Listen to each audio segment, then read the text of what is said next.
हाँ मनोज जी, आप एक अधिवक्ता हैं। अभी बागेश्वर धाम, दिल्ली और नोएडा में उनका कार्यक्रम था। उस आयोजन के चलते स्कूलों को भी बंद कर दिया गया था। क्या कहना चाहेंगे? लेकिन इसके बीच में मैं आपको एक बड़ी घटना बता देता हूँ।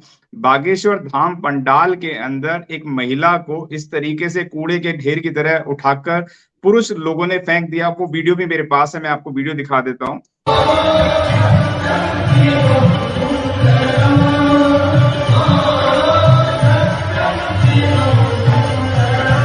ऐसा है, मैं इस पे ये कहना चाहूंगा कि पहले भी बहुत बाबा आए।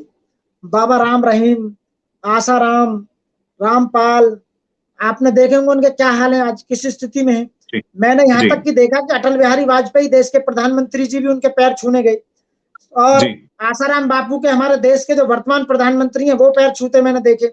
मैं इस पर यह कहना चाहूंगा कि 4 दिन का ये बालक, यानी 24-25 साल का ये बच्चा, इन्होंने बाबा बना रखा है खामों का, जिस पर कई कबूतर तक नहीं आता, जो जानता नहीं है कुछ भी।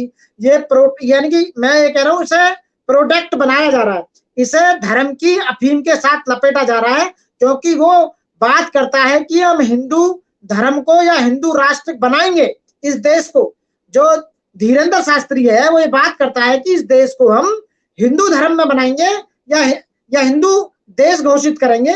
इस बात पर बीजेपी सरकार या उसके चमचे जितने भी हैं या जिनके संगठन से इसको बढ़ाने का काम कर रहे हैं, और वो सब वोटिंग से 2024 में बेनिफिट लेना चाह रहे हैं। लेकिन सरकार, जनता जान चुकी है पूरी तरह से। वो जनता अच्छी तरह जानती है कि ये कल परसों का लड़का कहां से बाबा हो गया, कौन से दिन दिखवा रहा है भैया। ये तो एक प्रोजेक्ट चलाया जा रहा है, केवल केवल केवल वोटिंग का मामला है और कुछ नहीं, उससे कोई बेनिफिट नहीं। मैं ये कहूंगा कि हमारे संविधान में लिखा हुआ है, बाबा साहब ने लिखा है, हमारा कर्तव्य है, आर्टिकल 51A सीधा सीधा कहता है कि हमें वैज्ञानिक चेतना बढ़ानी है लोगों में, जहां अंधविश्वास को हमें कम करना है। और वहां तक हमें बाबा साहब ने हमें अधिकार दिया है कि आप वाक अभिव्यक्ति की स्वतंत्रता, स्पीच जो दे रखी है हमें बोलने की, वो आप बोल सकते हैं। और लोगों में वैज्ञानिक चेतना बढ़ाएंगे और ऐसे बाबाओं के खिलाफ आवाज उठाएंगे, उनका विरोध करेंगे। और जिस औरत के साथ किया गया है, जिस लड़के ने इसे फेंका है, उस पर 354 का मामला बनता है। जिस तरह से उसके हाथ डाल कर नीचे कर उसे फेंका गया है, आईपीसी में 354 में उसे अरेस्ट करना चाहिए, उस पर एफआईआर होनी चाहिए। आप ही तो उन्हें बुलाते हैं, और फिर बुलाने के बाद उनकी इस तरह से, एक पुरुष लेडीज को इस तरह से नहीं पकड़ सकता।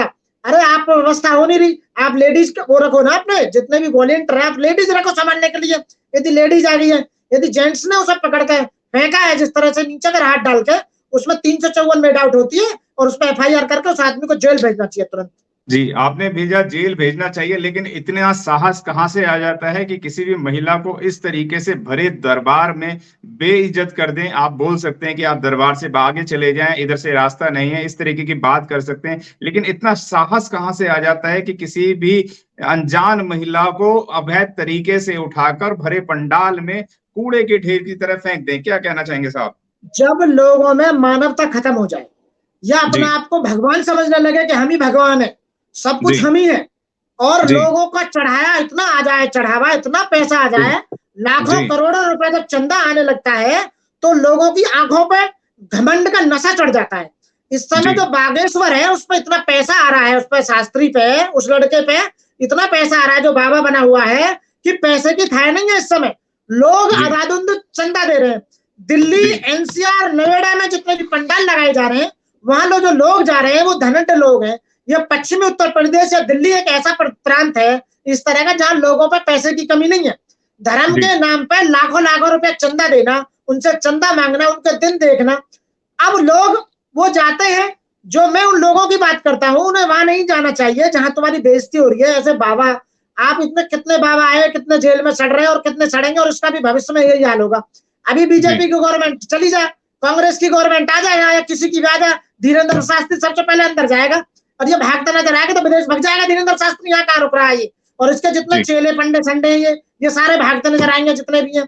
और दूसरी बात बताऊं मैं आपको, एक नई बात, इस समय स्विस बैंक में, छोटा सा बैंक है स्विट्जरलैंड, उसमें 80,000 खाते भारतीयों के हैं, अकाउंट 80,000 भारतीयों के अकाउंट है उसमें।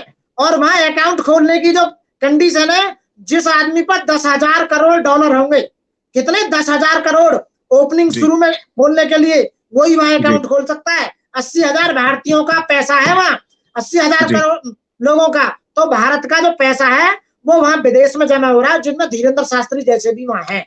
और धीरेन्द्र शास्त्री की आड़ में जो ब्लैक मनी बीजेपी वाले जो लगा रहे हैं इस समय, वो चंदा, सारा चंदा, क्योंकि चंदे का कोई ऑडिट तो होता नहीं है, उसका कोई जी। ऑडिट नहीं होता, उसका कोई, और जो चंदा जो पार्टियों को दिया जाता है, छिपे रख जाता है, उसका कोई ऑडिट नहीं होता इलेक्शन लड़ने के लिए।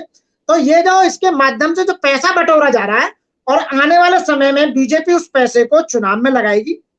और आपने देखा होगा जो 2000 का नोट है वो इसीलिए बंद करा इन्होंने, 7 साल नहीं टिक पाया इनके द्वारा चलाया हुआ नोट। पहले काले धन की तो बात छोड़ो, जो इनका अपना नोट था वो ही बंद हो गया। अब आप बताइए कि चुनाव से पहले इन्होंने 2000 का नोट बंद कर दिया। तो इसका इनके जो काम है आप देख रहे होंगे वो बिल्कुल गलत है, देश को जी। नीचे डुबाने के सारे काम है, और इन्हें देश से प्यार नहीं है, नकली देशभक्त बने हुए, देश को लूट जी। के खा गए। 1 लाख करोड़ रुपया मोदी गवर्नमेंट ने वर्ल्ड बैंक से उधार ले लिया है। भारत के जी। लोगों पे इतना कर्जा है आज की डेट में, उस पैसे जी। की कोई था नहीं। जितने इन्होंने रोड बनाए हैं वो रोडों की असलियत पता लग गई है, आपने देखा होगा, सब जी। टूट गए, बुरा हाल हो जी। चुका है। तो आप बताइए कि सरकार चलाने में नाकाम रहे हैं। भारत के लोगों से मैं अपील करता हूं, ऐसे लोगों को सरकार चलाने के लिए दोबारा मौका नहीं देना चाहिए। अगर आपने अभी तक हमारा चैनल सब्सक्राइब नहीं किया है तो सब्सक्राइब करें और घंटी का बटन बिल्कुल भी दबाना ना भूलें, ताकि सभी लेटेस्ट खबरें पहुंच सकें आप पे सबसे पहले।